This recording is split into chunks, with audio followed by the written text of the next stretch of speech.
आप सबको जय जमो जी, जय ठारा कड़ू। आज किस आधुनिक युग में जहां एक ओर हम आधुनिकता की चकाचौंध में डूब रहे हैं, वहीं दूसरी ओर कुछ परंपराएं, कुछ देव संस्कृति से संबंधित चीजें आज भी जस की तस खड़ी की खड़ी हैं। जी हाँ, मैं बात कर रहा हूँ विलुप्त होती रूहनी की। एक समय था जब इस कुल्लू घाटी में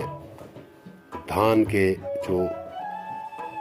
रोपे थे, जिन्हें स्थानीय भाषा में रोपे कहा जाता है, लहलहाते थे। और पूरे विश्व में यहाँ का जो चावल है, जिसे जाटू, मताड़ी,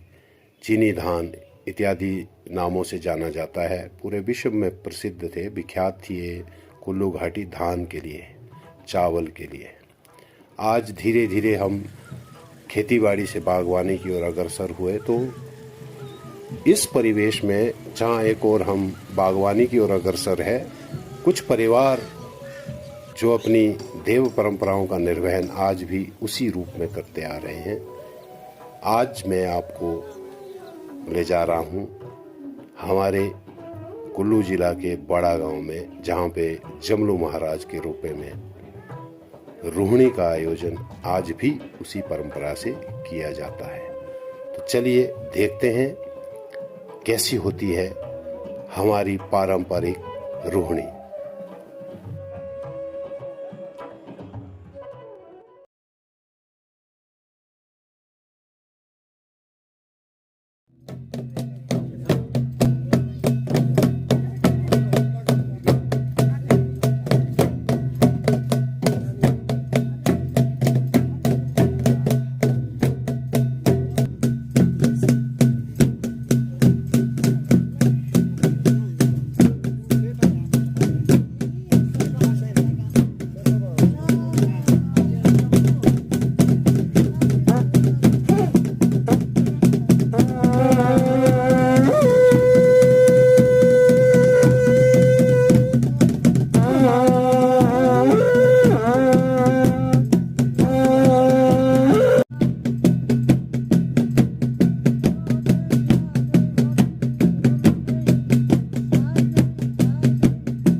जमलू राजया चुभली तेरी कहानी।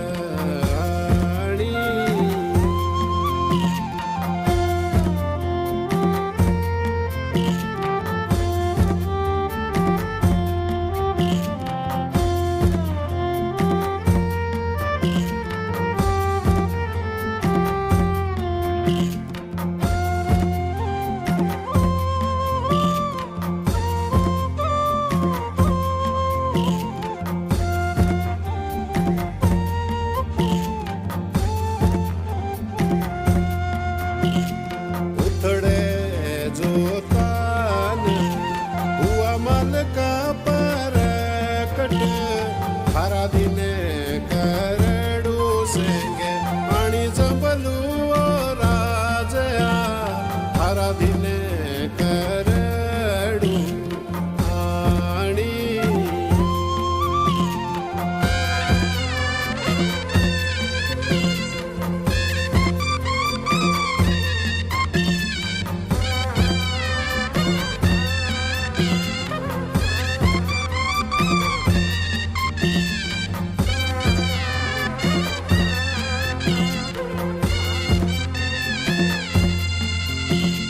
उथड़े के लाशन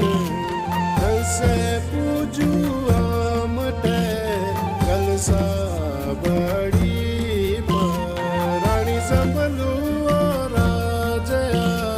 कलसा बड़ी रानी।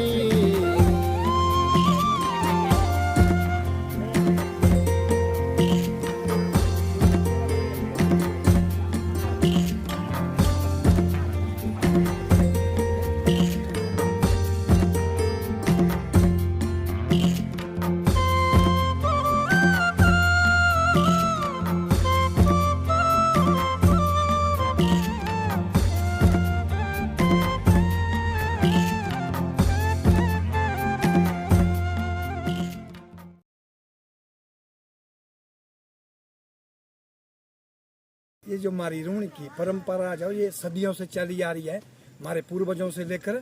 तो ये आज भी चल रही है और आगे भी चलती रहेगी। यहाँ हमारे देवता जमदग्नि ऋषि के पास 11 स्त्राड़े हुआ करते थे। फिर उस जमाने में हमारे बुजुर्गों के साथ वचन हुआ कि भाई 12वां स्त्राड़ा चाहिए, तो उस पर हमारे बुजुर्गों ने वचन दिया कि भाई 12वां करना तो फिर हमारे रोपे में कर लो। फिर उस दिन से ये परंपरा चली आ रही है और आज भी चल रही है और आगे भी चलेगी। तो देवता जो इस परंपरा को अभी कायम रखे हुए आगे चल रही है ये परंपरा। कितनी पीढ़ियां बीती मियां इसमें साहब? हमारे जी पीढ़ियां कोई 7 पीढ़ियां 9 बीती यहाँ हमारी बुजुर्गों से लेकर, और मेरी जो पीढ़ी हुई यहाँ है भाई 8 पीढ़ी से हमने ये देखी है। जैसे आपने बताया कि महाराज ने बोला, तो सबसे पहले ही आज का कैसा रहता है आपका? किस तरह आते हैं महाराज आपके घर या कैसे? जैसे उस जमाने में आते थे आज भी उसी तौर तरीके से चले हैं। अच्छा। कोई तौर तरीकों में चेंजिंग नहीं है, वो ही चला हुआ सब कुछ। 12-14 बीघे यहाँ था धान के लिए और 10 बीघे नीचे देवता महाराज का। तो अभी जैसे हमने देखा यहाँ पे पर्टिकुलर एक जगह पे शुरुआत हुई, तो उसका क्या इतिहास है आपका? बस यहीं से शुरुआत होती थी जी। पहले तो देवता महाराज यहीं से घर चला जाते थे। अब हमारे दादाजी के 5 बेटे हुए तो जमीन थोड़ी बढ़ती चली गई और इस करके फिर निचले खेत को जो देवता महाराज चले गए। चलो, जमलू महाराज की जय। आज बड़ाग्राम में धान रोपाई का जो पर्व है वो मनाया जा रहा है। ये परंपरा कई पीढ़ियों से चल रही है और देवता जमलू के आदेश, उनके वचन और अपनी परंपरा का निर्वहन करते हुए ये रूणी पर्व जो हम बड़ाग्राम में मनाते हैं। जो वचन जो हमारा यहाँ पर कटोच परिवार है उनके जमलू के वचन को निभाते हुए वो इस कार्यक्रम को करते हैं। ये मात्र धान रोपाई का कार्यक्रम नहीं है हमारे लिए, बल्कि ये हमारी श्रद्धा, आस्था और दिए गए वचनों का पालन है। तो इसमें ये सिर्फ यहाँ पर आप देख रहे होंगे धान रोपाई होती है, लेकिन इसके साथ साथ जो भी हमारा देवता जमलू का आज के लिए जो देवड़ी का कार्यक्रम होता है उसको भी पहले पूर्ण करते हुए ये कार्यक्रम किया जाता है। इसकी जो जैसे आपने बताया महाराज जी का जो कार्यक्रम आज का होता है रूणी का, तो इसका कैसे सुबह से शाम तक की क्या क्या दिनचर्या रहती है आपकी? जी, इसमें सबसे पहले आज सुबह जो है वो थुम्बड़ महाराज जो हैं उनको जो हम भुंगड़ी बोलते हैं वो दी जाती है। धूप पूजा अर्चना उनकी सबसे पहले की जाती है और जो उनके कारकुन है थुम्बड़ महाराज के उनको बुलाया जाता है। उसके पश्चात जब ये हो जाता है तो उसके पश्चात जो जहाँ पर देवता जमलू रहते हैं, कोट हम बोलते हैं, कोटबेड़ में है ये, तो वहाँ से देवता जो अपना जो मुख्य देवता का वाद्य यंत्र है ढौंस जिसको हम बोलते हैं, ढौंस के बाजे के साथ देवता जो है वो जो यहाँ बड़ाग्राम में मियाँ फैमिली है उनके घर आते हैं और वहाँ पर सारा जो परिवार है वो उसका जितने भी भाई हैं ये लोग, तो ये पूजा अर्चना देवता की करते हैं। उसके पश्चात उन लोगों की जो आए हैं देवड़ू उनकी भोजन व्यवस्था होती है। तदुपरांत वहाँ से चलते हैं जो खेत है बिया रोपा हम बोलते हैं उसको, बिया रोपा में जाते हैं और वहाँ पर जाकर सबसे पहले देवड़ी का जो कार्यक्रम है उसमें जो भी परंपराएं चली होती है, जो परंपराओं का निर्वहन करना होता है उनको किया जाता है। और एक मुख्य जगह जो है हम डाल लगाना बोलते हैं, सबसे पहले जो धान रोपाई करनी होती है उसको किया जाता है और उसके बाद जब वो धान रोपाई वहाँ पर प्रथम सबसे पहले की जाती है उसके पश्चात अन्य जगह जो भी और भाई हैं वो भी धान रोपाई कार्यक्रम शुरू करते हैं। खास बात ये है कि जब तक डाल नहीं लगता है तब तक कोई भी पहले इस कार्यक्रम को शुरू नहीं कर सकता है। सबसे पहले डाल लगता है, पूजा आस्था होती है, देवता मनाए जाते हैं, जो हमारे देवता के वाद्य यंत्र है वो सारे आते हैं, देवलू आते हैं और देवास्था के साथ इस कार्यक्रम को कई पीढ़ियों से चलता आ रहा है और आस्था के साथ मनाया जा रहा है। तो दिन भर की दिनचर्या जैसे आपने बताया कि दिन को जैसे जितने भी यहाँ पे अभी हम देख रहे हैं जितने महिलाएं हैं पुरुष हैं जो इसमें मतलब इस रूणी में सम्मिलित हुए हैं, तो उनके लिए जैसे आपने बताया कि भोजन की व्यवस्था होती है। जी। तो शाम को जैसे जब समापन होता तो उसकी क्या कार्रवाई रहती है, महाराज का क्या रहता है? अभी जैसे दिन भर यहाँ पर ये रूणी का धान रोपाई का कार्यक्रम चलता रहेगा और गीत गानों के साथ ये आगे बढ़ेगा और उसके पश्चात जब और ये बात भी है कि देवता जी भी यहीं पर रहेंगे और जब धान रोपाई का कार्यक्रम आप खेत देख रहे होंगे, जब ये सारे खेतों में धान रोपाई हो जाएगी तो उसके बाद वापिस घर के लिए देवता प्रस्थान करते हैं और वापिस जाते वक्त जो हमारे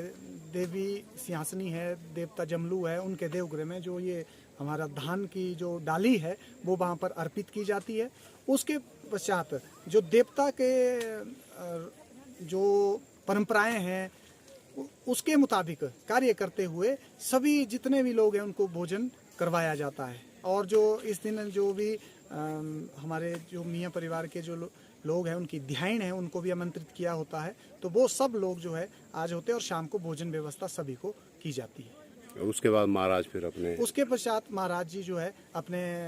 स्थान पर प्रस्थान करते हैं और ये कार्यक्रम समाप्त माना जाता है। जे रूणी साज ए देव जमलूरी रूणी सा देव जमलुआ मारे बुजुर्ग है बोलू कि भाई 11 स्त्राड़े और ही था एक 12वां स्त्राड़ा के ना मेरे ताऊजी सरपंच ताऊजी बड़े बड़े स्वर्गीय श्री फतेहचंद कटोच ते देसा थी कि भाई कि देवे बोलू सा कि वो तूरे रोपे बिना जे उजे समारा भी रोपा जोखे ढाल लगा है बेटी भाभी ढाल पूजा है तोखे देवुआ हमारे रोपे पे ऐसा देवुआ वाला रोपा से भी औखे तो देव रोपा थी तो देव बोलू मु तू रहे ना भाई 12 महीने भी मुँह निकलना 6 महीने नहीं आऊ निकलता 12 उत्सव सी तो तै दिनों रुए मारी एंडी रीत हा कि जमलूरी रूणी आनी डाल जहाँ ते देवरा डाल नहीं लगा 5 टोलती बड़े बड़े स्वर्गीय तिलेचंद तू नो छे सरपंच स्वर्गीय फतेहचंद कटोच तू नो छे मेरे पिताजी स्वर्गीय धर्म सिंह कटोच ऐसा पोरे पोरे तीन रेसा उन्हें इसे बुनो मेरे स्वर्गीय शिवचंद कटोच मेरे चाचा जी वो तू नो छे चाचा जी मेरे 5 भाई थी ये तू नो ओछे चाचा जी वीडियो साहब से स्वर्गीय श्री पद्म सिंह कटोच। तो 5 भाइयों के आगे और हमारे भतीजू बढ़ते रहे, परिवार बढ़ रहा है, लेकिन आज से ता तय निरूणी केरी सकते जहाँ तय देवरा डालने लगा बेशक इन्हें प्रिपेयर पहले भी अपने पानी ला ले अस ताते यहाँ से डाले नहीं लाई सकते जहाँ ते देव नहीं आपू रोपे वेला जहाँ ते मेरी बड़ी भाभी तो डाल नहीं पूछू ताते हमारे देव नहीं लगता देव डाल नहीं लगता ए रूणी जैसा ए देवारा एक उत्सव सा देवर एक त्योहार सा जना हमारा फागड़ी में निकला देव श्रावणा में निकला देव टेंडा है रूणी में निकला है देव है त्योहार सा 12 त्योहार से देव है रीत के आगे हम नहीं जा सकते देव रीत ऐसा चलानी लाई सा तो आज जो ये मैं थोड़ा आपके चैनल के माध्यम से कि भाई ये जो बाजार में लाल चावल मिल रहे हैं इसमें पैकेट में ये जो है मतलब सूखा धान है इसमें मिनरल नहीं है पानी वाला धान जो है हमारा ये लाल चावल है जाटू धान है ये इसमें मिनरल है इसमें विटामिन बी से 1 से लेकर 12 तक मिनरल है तो 12 बीघे है और खसा तो उजती मारा 20 बीघे 32 बीघे रोपा एक समय में कट्ठे रो जाती और कुछ परिस्थितियों के कारण सेब के कारण ये है कि ये भी प्रयत्न किया इस श्याम सिंह कटोच ने स्कूल के लिए भी मतलब बड़ी दिक्कतें झेलनी पड़ी पानी की तो ऐहा देव जमलू रूणी आशा मात्र सी कटोच मियाँ फैमिली की आशा रोपा सी ये मारा नहीं है ये इस देवते जमलू का रोपा है इस देवते जमलू की रूणी है हम इसकी जयकारा करते हैं इसी के साथ में देव जमलूरी जय जयकार के रहा दूसरे भी धन्यवाद के रहा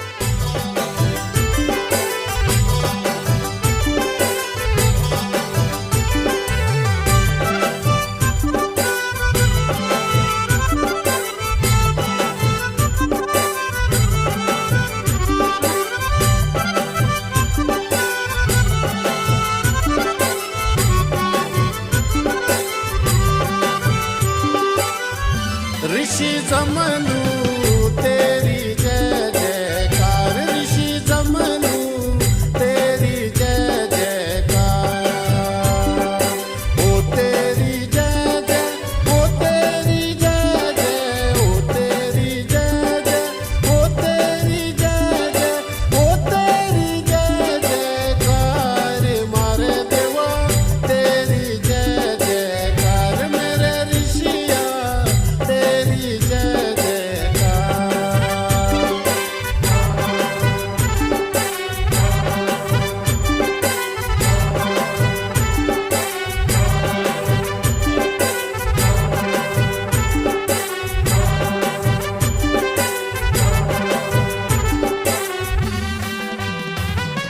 शौ शौ